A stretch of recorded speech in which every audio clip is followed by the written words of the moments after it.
When I initially applied to this workshop, I thought it was all about teaching online classes.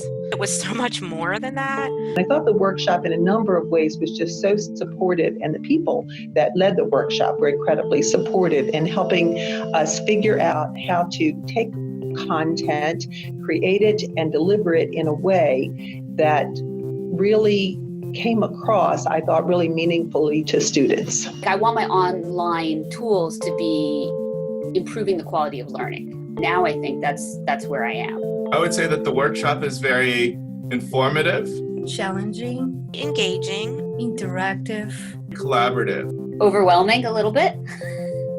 A time to focus. I expected to learn how to use Panopto, how to use Camtasia, how to use Zoom, but the workshop really gave me so much more than that.